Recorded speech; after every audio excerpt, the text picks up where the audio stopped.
یہودیوں میں یہ رواج عام تھا جو ابھی تک چلا آ رہا ہے کہ میدان جنگ میں آنے سے گریز کیا کرتے تھے۔ وہ ایسی چال چلتے تھے کہ اپنے دشمن کو آپس میں لڑا دیا کرتے تھے۔ اس کے لیے وہ دولت کے ساتھ ساتھ اپنی بیٹیوں کی عصمت بھی ایک کامیاب حربے کے طور پر استعمال کرتے تھے۔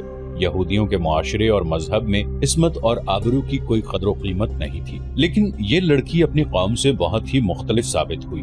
وہ بوڑھے یہودی پر ٹوٹ ٹوٹ پڑتی اور کہتی تھی کہ مسلمانوں کا قلع قمع ہو جاتا تو وہ فخر سے کہتی کہ اس نے اس مقصد کے لیے اپنی عصمت کی قربانی دی ہے، اور وہ یہ بھی کہتی تھی کہ کاہن نے انہیں دھوکہ دیا ہے۔ رات کو جب بوڑھا یہودی گہری نیند سویا ہوا تھا، یہ لڑکی اٹھی۔ اس نے خنجر اپنے تکیے کے نیچے رکھا ہوا تھا۔ اس نے خنجر نکالا اور اپنے کپڑوں کے اندر چھپا لیا۔ وہ دبے پاؤں باہر نکل گئی۔ ہم جانتے تھے کہ ہمارا جادو تمہیں ایک بار پھر ہمارے پاس لے آئے گا، کاہن اس لڑکی سے کہہ رہا تھا۔ آؤ، دروازے پر کھڑی کیا کر رہی ہو؟ لڑکی آہستہ آہستہ آگے بڑھی اور کاہن کے قریب جا گئی۔ جادو نہیں، انتقام کہو، لڑکی نے اپنی دھیمی آواز میں کہا۔ اس میں قہر اور غضب چھپا ہوا تھا۔ مجھے انتقام کا جادو یہاں تک لے آیا ہے، کیا کہہ رہی ہو لڑکی؟ کاہن نے حیرت زدہ مسکراہٹ سے کہا، تم مالک بن عوف سے انتقام لینا چاہتی ہو؟ وہ جا چکا ہے، وہ مجھے قتل کرنے آیا تھا۔ کیا کوئی انسان اتنی جرت کر سکتا ہے کہ لات کے کاہن کو قتل کر دے؟ ہاں، لڑکی نے کہا، ایک انسان ہے جو لات کے کاہن کو قتل کر سکتا ہے۔ وہ لات کا پجاری نہیں، وہ میں ہوں، خدائے یہودا کی پجارن۔ لڑکی نے پلک جھپکتے کپڑوں کے اندر سے خنجر نکالا اور کاہن کے دل میں اتار دیا۔ اس کے ساتھ ہی لڑکی نے کاہن کے منہ پر ہاتھ رکھ دیا کہ اس کی اونچی آواز نہ نکل سکے۔ لڑکی نے خنجر نکالا اور کاہن کی شہرگ کاٹ دی۔ وہ بڑے اطمینان سے کاہن کے کمرے سے نکل آئی اور اس رستے جس سے وہ آئی تھی عبادت گاہ کے احاطے سے نکل گئی۔ مالک بن عوف اپنی خوابگاہ میں سر جھکائے بیٹھا تھا۔ اس کی چہیتی بیوی اس کے پاس بیٹھی تھی۔ غلام نے اطلاع دی کہ ایک اجنبی جوان عورت آئی ہے جس کے کپڑے خون سے لال ہیں اور اس کے ہاتھ میں خون آلود خنجر ہے۔ مالک بن عوف جو نیم مردہ نظر آ رہا تھا اچھل پڑا اور بولا کہ اسے اندر لے آؤ۔ اس کی اور اس کی بیوی کی نظریں دروازے پر جم گئیں۔ وہ جوان عورت دروازے میں آن کھڑی ہوئی اور بولی، جو کام تم نہیں کر سکے تھے وہ میں کر آئی ہوں، میں نے کاہن کو قتل کر دیا ہے۔ مالک بن عوف پر سناٹا طاری ہو گیا۔ اس کے چہرے پر خوف کی پرچھائیاں نظر آنے لگی۔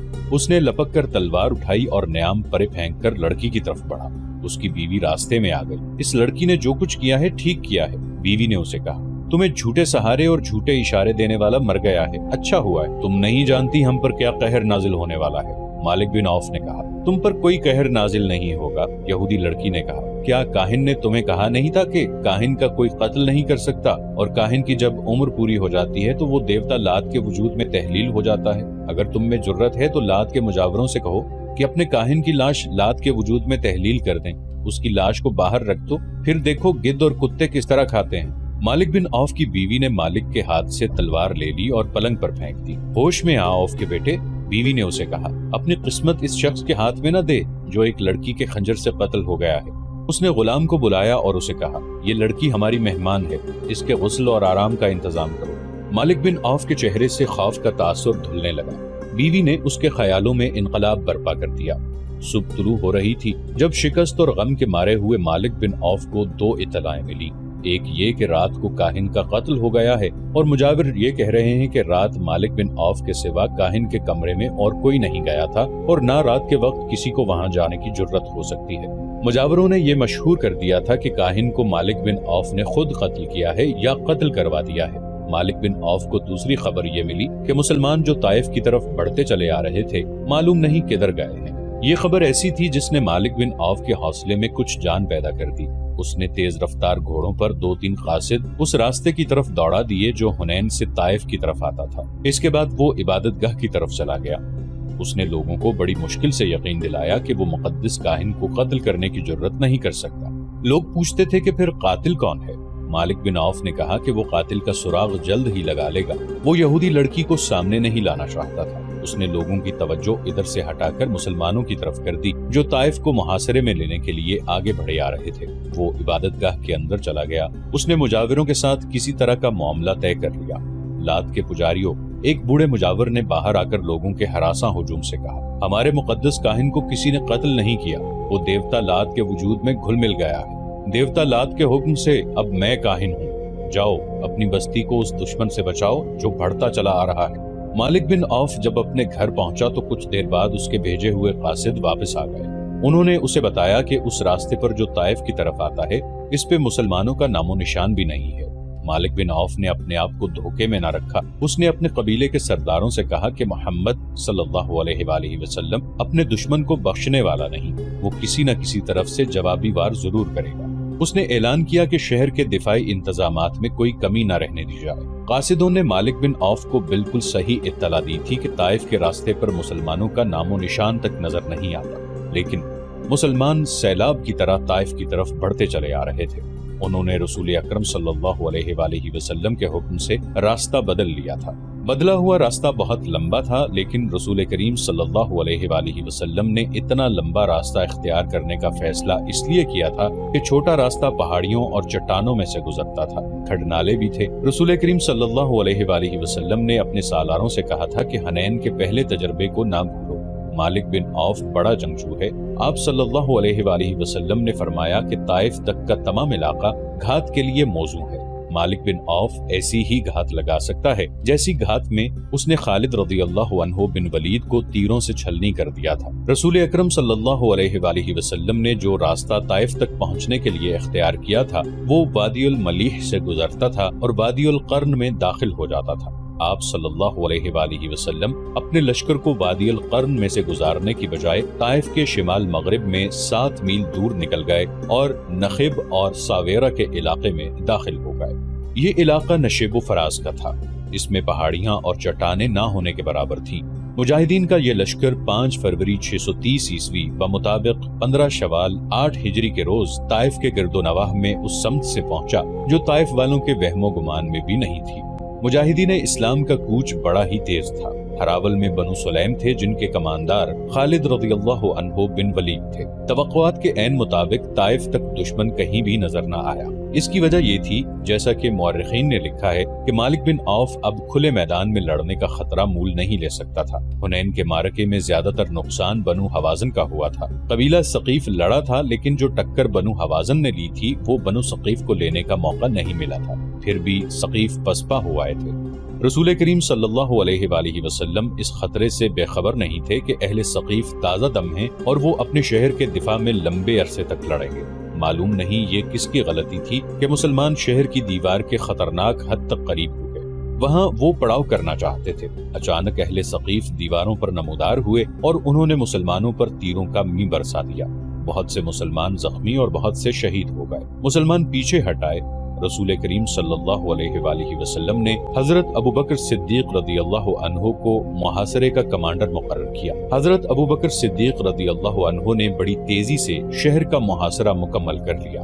انہوں نے ان راستوں پر زیادہ نفری کے دستے رکھے جن راستوں سے دشمن کا فرار ممکن تھا۔ شہر کا دفاع بڑا مضبوط تھا۔ قبیلہ ثقیف پوری طرح تیار تھا۔ مسلمان تیر اندازی کے سوا اور کوئی کارروائی نہیں کر سکتے تھے۔ مجاہدین نے یہاں تک بے خوفی کے مظاہرے کیے کہ شہر کی دیوار کے قریب جا کر اہل ثقیف کے ان تیر اندازوں پر تیر پھینکے جو دیواروں پر تھے۔ چونکہ وہ دیواروں پر تھے اور انہیں اوٹ بھی میسر تھی، اس لیے ان کے تیر مسلمانوں کا زیادہ نقصان کرتے تھے۔ مسلمان تیر اندازوں کے جیش آگے بڑھتے اور پیچھے ہٹاتے تھے۔ مسلمانوں کے زخمیوں میں بڑی تیزی سے اضافہ ہو رہا تھا۔ محاصرے کے کمانڈر ابوبکر صدیق رضی اللہ عنہ کے اپنے بیٹے عبداللہ رضی اللہ عنہ بنو ثقیف کے تیروں سے شہید ہو گئے۔ 5 دن اسی طرح گزر گئے۔ تاریخ اسلام کی مشہور و معروف شخصیت سلمان فارسی رضی اللہ عنہ لشکر کے ساتھ تھے۔ جنگ خندق میں مدینہ کے دفاع کے لیے جو خندق کھودی گئی تھی وہ سلمان فارسی رضی اللہ عنہ کی جنگی دانش کا کمال تھا۔ اس سے پہلے عرب خندق کے طریقہ دفاع سے ناواقف تھے۔ اب سلمان فارسی رضی اللہ عنہ نے دیکھا کہ محاصرہ کامیاب نہیں ہو رہا تو انہوں نے شہر پر پتھر پھینکنے کے لیے ایک منجنیق تیار کروائی، لیکن یہ کامیاب نہ ہو سکی۔ سلمان فارسی رضی اللہ عنہ نے ایک دبابہ تیار کروائی۔ یہ لکڑی یا چمڑے کی بہت بڑی ڈھال ہوتی تھی جسے چند آدمی پکڑ کر آگے آگے چلتے تھے۔ خود اس کی اوٹ میں رہتے تھے اور اس کی اوٹ میں بہت سے آدمی قلعے کے اندر چلے جاتے تھے۔ سلمان فارسی رضی اللہ عنہ نے جو دبابہ تیار کروائی وہ گائے کی کھال کی بنی ہوئی تھی۔ ایک جیش اس دبابہ کی اوٹ میں شہر کے بڑے دروازے تک پہنچا۔ اوپر سے آنے والے تیروں کی تمام بچھاڑیں دبابہ میں لگتی رہیں، لیکن دبابہ جب اپنی اوٹ میں جیش کو لے کر دروازے کے قریب پہنچی تو دشمن نے اوپر سے دہکتے ہوئے انگارے اور لوہے کے لال سرخ ٹکڑے دبابہ پر اتنے پھینکے کہ کھال کی دبابہ تیر روکنے کے قابل نہ رہی، کیونکہ یہ کئی جگہوں سے جل گئی تھی۔ دبابہ چونکہ عربوں کے لیے ایک نئی چیز تھی جو پہلے ہی استعمال میں بیکار ہو گئی تھی، اس لیے وہ اسے وہیں پھینک کر پیچھے دوڑے۔ اہل ثقیف نے ان کے اوپر تیر برسائے جس سے کئی ایک مجاہدین زخمی ہو گئے۔ 10 دن اور گزر گئے۔ محاصرے اور دفاع کی صورت یہی رہی کہ مسلمان تیر برساتے ہوئے آگے بڑھتے تھے اور تیر کھا کر پیچھے ہٹ آتے تھے۔ بنو ثقیف پر اس کا یہ اثر ہوا کہ ان پر مسلمانوں کی بے جگری اور بے خوفی کی دہشت طاری ہو گئی۔ یہی وجہ تھی کہ انہوں نے کسی طرف سے باہر آ کر مسلمانوں پر حملہ کرنے کی کوشش نہ کی۔ آخر ایک روز رسول اللہ صلی اللہ علیہ وآلہ وسلم نے اپنے سالاروں کو اکٹھا کیا اور بتایا کہ محاصرے کی کامیابی کی کوئی صورت نظر نہیں آتی۔ آپ صلی اللہ علیہ وآلہ وسلم نے سالاروں سے مشورہ طلب کیا کہ کیا کیا جائے۔ حضرت ابو بکر رضی اللہ عنہ اور حضرت عمر رضی اللہ عنہ نے کہا کہ محاصرہ اٹھا لیا جائے اور مکہ کو کوچ کا حکم دیا جائے۔ خود رسول کریم صلی اللہ علیہ وآلہ وسلم محاصرہ اٹھانے کے حق میں تھے، جس کی وجہ یہ تھی کہ مکہ کے انتظامات آپ صلی اللہ علیہ وآلہ وسلم کی توجہ کے محتاج تھے۔ مکہ چند ہی دن پہلے فتح کیا گیا تھا۔ خطرہ تھا کہ طائف کا محاصرہ طول پکڑ گیا تو مکہ میں دشمن کو سر اٹھانے کا موقع مل جائے گا۔ 23 فروری 630 عیسوی بمطابق 4 ذیقعدہ 8 ہجری کے محاصرہ اٹھا لیا گیا۔ محاصرہ اٹھانے کا اثر اہل ثقیف پر کچھ اور ہونا چاہیے تھا، لیکن ان پر اس قسم کا خوف طاری ہو گیا کہ مسلمان جو اب جا رہے ہیں معلوم نہیں کہ کس وقت لوٹ آئیں اور شہر پر یلغار کر کے شہر کی اینٹ سے اینٹ بجا دیں۔ خود مالک بن عوف کی سوچ میں انقلاب آ چکا تھا۔ کاہن کی جھوٹی پیشگوئی اور معرکہ حنین میں مسلمانوں کی ضربے کاری نے اسے اپنے عقیدوں پر نظر ثانی کے لیے مجبور کر دیا تھا۔ مسلمان 26 فروری کے روز جورانہ کے مقام پر پہنچے، جہاں رسول کریم صلی اللہ علیہ وآلہ وسلم نے مال غنیمت اکٹھا کرنے کا حکم دیا تھا۔ اس مال غنیمت میں 6000 عورتیں اور بچے تھے اور ہزارہ اونٹ اور بھیڑ بکریاں بھی تھیں۔ فوجی ساز و سامان کا انبار تھا۔ رسول کریم صلی اللہ علیہ وآلہ وسلم نے دشمن کی عورتوں، بچوں اور جانوروں کو اپنے لشکر میں تقسیم کر دیا۔ مجاہدین کا لشکر جورانہ سے ابھی چلا نہ تھا کہ قبیلہ حوازن کے چند ایک سردار رسول کریم صلی اللہ علیہ وآلہ وسلم کے حضور پہنچے اور یہ اعلان کیا کہ حوازن کے تمام تر قبیلے نے اسلام قبول کر لیا ہے۔ اس کے ساتھ ہی ان سرداروں نے رسول کریم صلی اللہ علیہ وآلہ وسلم سے درخواست کی کہ ان کا مال غنیمت انہیں واپس کر دیا جائے۔ رسول کریم صلی اللہ علیہ وآلہ وسلم نے ان سے پوچھا کہ انہیں مال غنیمت میں کون سی چیز سب سے زیادہ عزیز ہے، اہل و عیال یا اموال؟ سرداروں نے کہا کہ ان کی عورتیں اور بچے انہیں واپس کر دیے جائیں اور باقی مال غنیمت مسلمان اپنے پاس رکھیں۔ رسول کریم صلی اللہ علیہ وآلہ وسلم نے مجاہدین کے لشکر سے کہا کہ بنو حوازن کو ان کی عورتیں اور بچے واپس کر دیے جائیں۔ تمام لشکر نے عورتیں اور بچے واپس کر دیے۔ بنو حوازن کو توقع نہیں تھی کہ رسول کریم صلی اللہ علیہ وآلہ وسلم اس قدر فیاضی کا مظاہرہ کریں گے یا مجاہدین کا لشکر اپنے حصے میں آیا ہوا مال غنیمت واپس کر دیں گے۔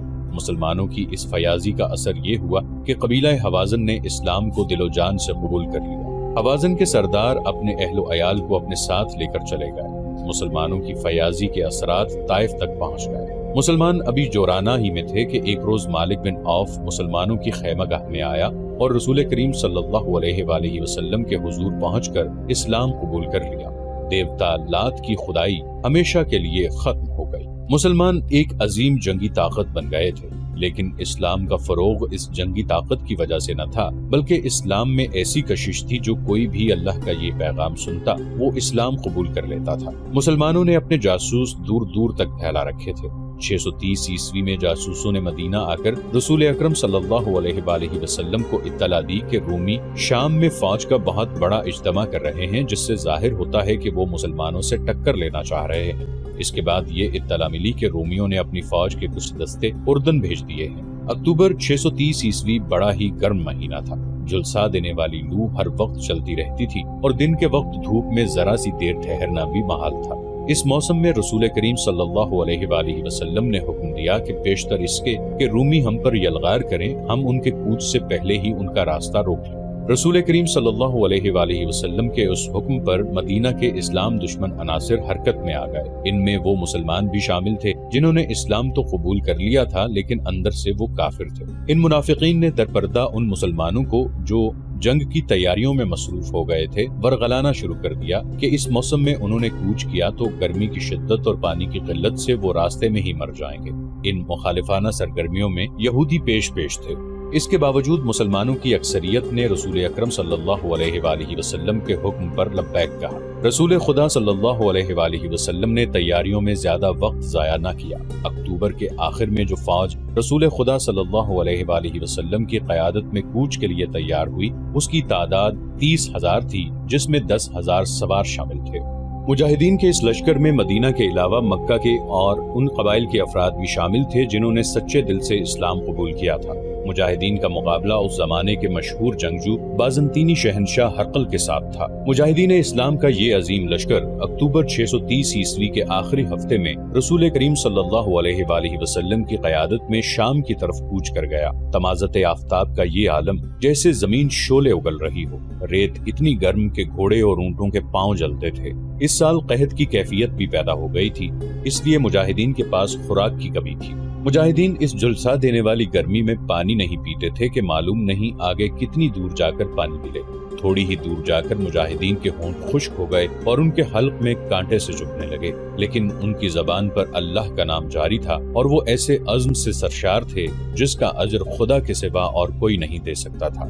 ایک لگن تھی، ایک جذبہ تھا کہ مجاہدین زمین و آسمان کے اگلے ہوئے شعلوں کا منہ چڑھاتے چلے جا رہے تھے۔ تقریباً 14 روز بعد یہ لشکر شام کی سرحد کے ساتھ تبوک کے مقام پر پہنچ گیا۔ مورخین لکھتے ہیں کہ اچھے اور خوشگوار موسم میں مدینہ سے تبوک کا سفر 14 دنوں کا تھا، جسے اس وقت کے مسافروں کی زبان میں 14 منزل کہا جاتا تھا۔ بعض مورخین نے 14 منزل کو 14 دن کہا ہے۔ تبوک میں ایک جاسوس نے اطلاع دی کہ رومیوں کے جو دستے اردن میں آئے تھے وہ اس وقت دمشق میں ہیں۔ رسول کریم صلی اللہ علیہ وآلہ وسلم کے لشکر کو تبوک میں خیمہ زن ہونے کا حکم دیا اور تمام سالاروں کو صلاح و مشورے کے لیے طلب کیا۔ سب کو یہی توقع تھی کہ تبوک سے کوچ کا حکم ملے گا اور دمشق میں یا دمشق سے کچھ ادھر رومیوں کے ساتھ فیصلہ کن معرکہ ہوگا۔ رسول کریم صلی اللہ علیہ وآلہ وسلم نے اپنے اصولوں کے مطابق سب سے مشورے طلب کیے۔ ہر سالار نے یہ ذہن میں رکھ کے کہ رومیوں سے جنگ ہوگی مشورے دیے، لیکن رسول کریم صلی اللہ علیہ وآلہ وسلم نے یہ کہہ کر سب کو حیرت میں ڈال دیا کہ تبوک سے آگے کوچ نہیں ہوگا۔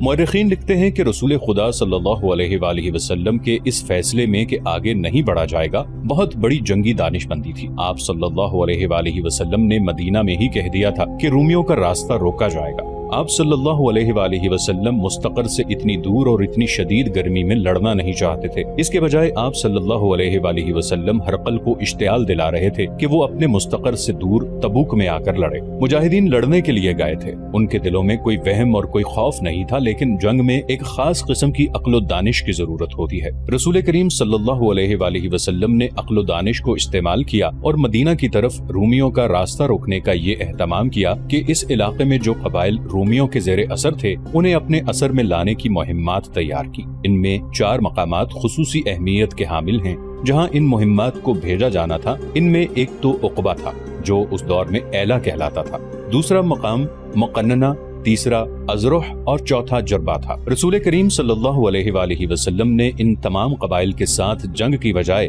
دوستی کے معاہدے کی شرائط بھیجی، جن میں ایک یہ تھی کہ ان قبائل کے جو لوگ اسلام قبول نہیں کریں گے انہیں ان کی مرضی کے خلاف جنگ میں نہیں لے جایا جائے گا۔ دوسری شرط یہ تھی کہ ان پر کوئی حملہ کرے گا تو مسلمان ان کے دفاع کو اپنی ذمہ داری سمجھیں گے، اس کے بدلے میں اسلامی حکومت ان سے جزیہ وصول کرے گی۔ سب سے پہلے ایلا کے فرما روا یوحنا نے خود آ کر رسول کریم صلی اللہ علیہ وآلہ وسلم کی دوستی کی پیشکش قبول کی اور جزیے کی باقاعدہ ادائیگی کی شرط بھی قبول کر لی۔ اس کے فوراً بعد 2 اور طاقتور قبیلوں نے بھی مسلمانوں کے ساتھ دوستی کا معاہدہ کر لیا اور جزیے کی شرط بھی مان لی۔ الجوف ایک مقام ہے جو اس دور میں دومت الجندل کہلاتا تھا۔ یہ بڑے ہی خوفناک صحرا میں واقع تھا۔ اس زمانے کی تحریروں سے پتہ چلتا ہے کہ اس مقام کے ارد گرد ایسے ریتیلے ٹیلے اور نشیب تھے کہ انہیں ناقابل تسخیر سمجھا جاتا تھا۔ دومت الجندل کا حکمران عقیدر بن مالک تھا۔ چونکہ اس کی بادشاہی انتہائی دشوار گزار علاقے میں تھی، اس لیے وہ اپنے علاقے کو ناقابل تسخیر سمجھتا تھا۔ رسول کریم صلی اللہ علیہ وآلہ وسلم نے جو وفد عقیدر بن مالک کے پاس بھیجا تھا وہ یہ جواب لے کر آیا کہ عقیدر نے نہ دوستی قبول کی ہے نہ وہ جزیہ دینے پہ آمادہ ہوا ہے، بلکہ اس نے اعلانیہ کہا ہے کہ مسلمانوں کو وہ اپنا دشمن سمجھتا ہے اور وہ اسلام کی بیخکنی میں کوئی کسر نہیں اٹھا رکھے گا۔ رسول کریم صلی اللہ علیہ وآلہ وسلم نے خالد رضی اللہ عنہ بن ولید کو بلایا اور انہیں کہا کہ وہ 400 سوار اپنے ساتھ لیں اور عقیدر بن مالک کو زندہ پکڑ لائیں۔ عقیدر بن مالک اپنے دربار میں اونچی مسند پر بیٹھا تھا، اس کے پیچھے 2 نیم برہنہ لڑکیاں کھڑی مورچھل ہلا رہی تھیں۔ عقیدر بن مالک کے چہرے پر وہی رونق تھی جو روایتی بادشاہوں کے چہروں پر ہوا کرتی ہے۔ اے ابن مالک، اس کے بوڑھے وزیر نے جو اس کی فوج کا سالار بھی تھا اٹھ کر کہا، تیری بادشاہی کو کبھی زوال نہ آئے، کیا تجھے پتہ نہیں چلا کہ ایلا، جربہ، ازرح اور مقنہ کے قبیلوں نے مدینہ کے مسلمانوں کی دوستی قبول کر لی ہے؟ آج دوستی قبول کی ہے تو کل قبیلہ قریش کے محمد کے مذہب کو بھی قبول کر لیں گے۔ کیا ہمارا بزرگ وزیر ہمیں یہ مشورہ دینا چاہتا ہے کہ ہم بھی مسلمانوں کے آگے گھٹنے ٹیک لیں؟ عقیدر بن مالک نے کہا، ہم ایسا کوئی مشورہ قبول نہیں کریں گے۔ نہیں ابن مالک، بوڑھے وزیر نے کہا، میری عمر نے جو مجھے دکھایا ہے وہ تو نے ابھی نہیں دیکھا ہے۔ میں مانتا ہوں کہ تو مسلمانوں کا سب سے بڑا دشمن ہے، لیکن میں دیکھ رہا ہوں کہ تو اپنے دشمن کو اتنا حقیر سمجھ رہا ہے کہ تو یہ بھی نہیں سوچ رہا کہ مسلمانوں نے حملہ کر دیا تو ہم تمہاری بادشاہی کو کس طرح بچائیں گے۔ صلیب مقدس کی قسم، عقیدر بن مالک نے کہا، ہمارے ارد گرد کا جو علاقہ ہے وہ ہماری بادشاہی کو بچائے گا۔ میرے اس خوفناک صحرا کی ریت مسلمانوں کا خون چوس لے گی۔ ریت اور مٹی کے جو ٹیلے دومت الجندل کے ارد گرد کھڑے ہیں، یہ خدا نے میرے سنتری کھڑے کر رکھے ہیں، ہم پر کوئی فتح نہیں پا سکتا۔ اس وقت خالد رضی اللہ عنہ بن ولید اپنے 400 سواروں کے ساتھ آدھا راستہ طے کر چکے تھے۔ اگلے روز وہ اس صحرا میں داخل ہو گئے جسے مورخوں نے بھی ناقابل تسخیر لکھا ہے۔ مجاہدین کے چہرے ریت کی مانند خشک ہو گئے تھے۔ گھوڑوں کی چال بتا رہی تھی کہ یہ مسافت اور پیاس ان کی برداشت سے باہر ہوئی چلی جا رہی ہے، لیکن خالد بن ولید رضی اللہ عنہ کی قیادت مجاہدین کے دلوں میں نئی روح پھونک رہی تھی۔ دومت الجندل اچھا خاصا شہر تھا، اس کے ارد گرد دیوار تھی۔ خالد رضی اللہ عنہ بن ولید اس کے قریب پہنچ گئے اور اپنے سواروں کو ایک وسیع نشیب میں چھپا دیا۔ مجاہدین کی جسمانی کیفیت ایسی تھی کہ انہیں کم از کم 1 دن اور 1 رات آرام کی ضرورت تھی، لیکن خالد رضی اللہ عنہ نے اپنے سواروں کو تیاری کی حالت میں رکھا۔ سورج غروب ہو گیا، پھر رات گہری ہونے لگی، چاند پوری آب و تاب سے چمکنے لگا، صحرا کی چاندنی بڑی شفاف ہو گئی۔ خالد رضی اللہ عنہ بن ولید اپنے ایک آدمی کو ساتھ لے کر شہر کی دیوار کی طرف چل پڑے۔ وہ جائزہ لینا چاہتے تھے کہ شہر کا محاصرہ کیا جائے، جس کے لیے 400 سوار کافی نہیں تھے۔